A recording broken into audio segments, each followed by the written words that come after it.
Tæt på dig og livet lokalt er mottoet for Midtjyllands Avis. Tæt på og lokal har avisen altid været i sin ca. 150 år lange historie, der startede helt tilbage i 1857. Dengang fik den lokale bogtrykker Frederik Listow den idé, at Silkeborg skulle have sin egen avis. Men det startede meget beskedent. Avisen udkom 2 gange om ugen i et oplag på 100 eksemplarer, og den gamle knækpresse fra dengang findes skam endnu. I dag pynter den i receptionen på Midtjyllands Avis og vidner om de gamle dage. Efter Listow kom andre til. Ikke mindst familien Sørensen, der i flere generationer drev Silkeborg Avis, som navnet var dengang. Avisen voksede og voksede. Den flyttede til hjørnet af Vestergade og Hostrupsgade, hvor den lå i næsten 140 år frem til flytningen for nylig. Op gennem 90'erne blev det mere og mere klart, at de gamle bygninger på Vestergade 30 var utidssvarende. Indretningen var fra det forrige århundrede og passede ikke til moderne avisproduktion. Og da nye muligheder viste sig på papirfabrikken, slog avisen til.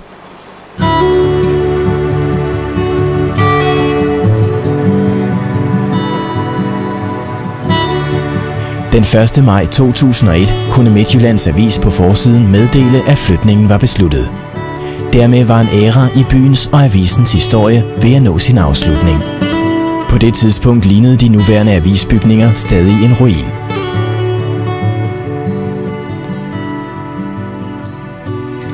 Kun optimister troede på, at bygningen i løbet af 1,5 år kunne forvandles til en moderne kontorbygning.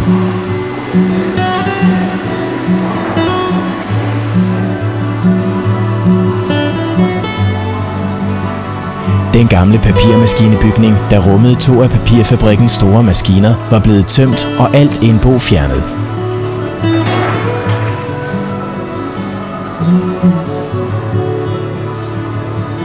Forhuset, i dag avisens facade ud mod torvet, lignede ligeledes en ruin. Men i løbet af 1,5 år fik håndværkerne forvandlet og sammenføjet de gamle bygninger fra midten af 20'erne, så de i løbet af foråret 2003 stod klar til indflytning. I dag kan man igen se, hvor smukke de gamle industribygninger i virkeligheden er. Forhuset, også kendt som Hollænderiet, blev i sin tid tegnet af arkitekt Godfred Tvede, og det var også ham, der stod for byggeriet af den bagvedliggende papirmaskinebygning. Med sit høje midterrum og sideskibene har det efterhånden fået navnet Kirkebygningen. Flytningen nærmede sig. I de første dage af marts 2003 begyndte man at pakke flyttegods i kasser. Men det helt afgørende ryk blev taget på en enkelt weekend midt i marts. Lørdag den 16. marts udkom den sidste avis, fremstillet på Vestergade. Så snart det sidste punktum var sat, og den sidste mand havde lukket og slukket, gik en hel hær af flyttefolk i gang. I løbet af fredag og lørdag kørte bilerne nærmest i pendulfart mellem Vestergade 30 og Papirfabrikken 18. Alt skulle jo helst være klar til søndag eftermiddag, når medarbejderne igen skulle i gang med at fremstille mandagsavisen. Et er at flytte borde og stole. Noget helt andet er at flytte de mange hundrede følsomme computere og EDB-installationer. Men det lykkedes over al forventning, og de første journalister kunne sætte sig til tasterne søndag aften. Mandag kom Midtjyllands Avis så for første gang på gaden med Papirfabrikken som afsender. Et nyt avishoved så samtidig dagens lys. Midtjyllands Avis benyttede nemlig lejligheden til at signalere en ny start ved at kassere det gamle hoved med de forældede, krøllede gotiske bogstaver. I stedet fremstod avisens navn nu klart og tydeligt, og et nyt logo blev præsenteret. Det var en kombination af et M for Midtjylland og et A for avis. Tilsammen danner de 2 bogstaver et hjerte, der sender positive signaler om varme, nærhed og puls. Efter en hektisk flytteperiode er det nu blevet hverdag på Midtjyllands Avis. En almindelig dag starter ved 6:30-tiden, hvor de første journalister møder. Nyhederne fra ind- og udland og fra læserkredsen tjekkes og prioriteres. Hvad kunne eksempelvis egne sig til forsiden, og hvad er måske knap så vigtigt? Har avisens 4 egnsredaktioner noget på beddingen, der måske kunne fortjene en henvisning fra forsiden?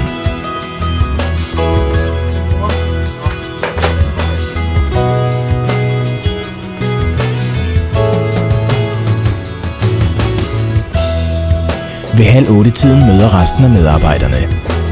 Receptionen slår dørene op, telefonomstillingen åbner, så man kan ringe til os, og flere hundrede opringninger ryger dagligt igennem omstillingen, når kilder vil have fat i journalister, eller hvor kunder kontakter annoncecentret. Her tager man sig af den kreative kundekontakt og udformningen af annoncer, enten ved besøg hos kunden eller ved et møde på avisen. Her udvikler man så i fællesskab annoncebudskabet, både til Midtjyllands Avis, Ekstraposten og Kjellerup Tidende. I alle afdelinger summer Bladhuset af både kreativitet og aktivitet. Udover redaktionen, annoncecentret og receptionen, er der økonomisk afdeling og distributionen, der på lige fod indgår i det daglige puslespil med at få en avis på gaden. Redaktionen for ugeavisen, Ekstraposten, indgår ligeledes i et tæt samarbejde med alle afdelinger i Bladhuset.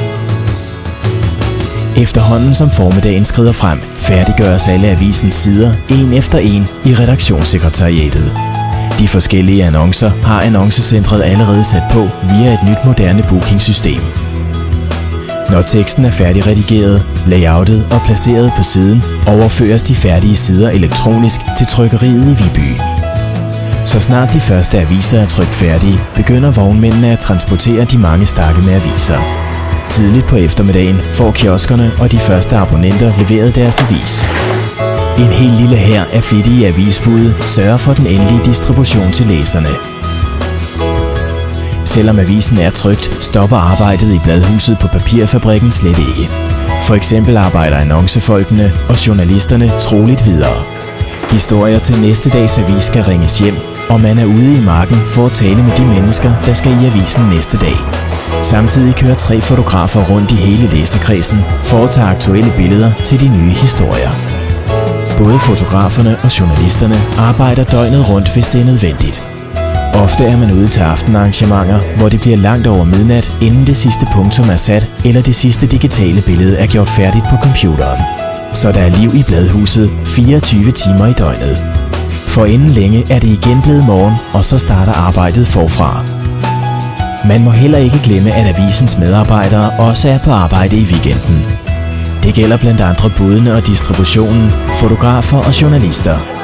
Tæt på dig og livet lokalt er altså ikke bare et fint slogan, det er noget vi praktiserer i hverdagen. Som du kan se og læse, er avisen med, hvor midtjyderne lever deres liv, både til hverdag og fest. Og det glæder vi os til at blive ved med, langt ud i fremtiden.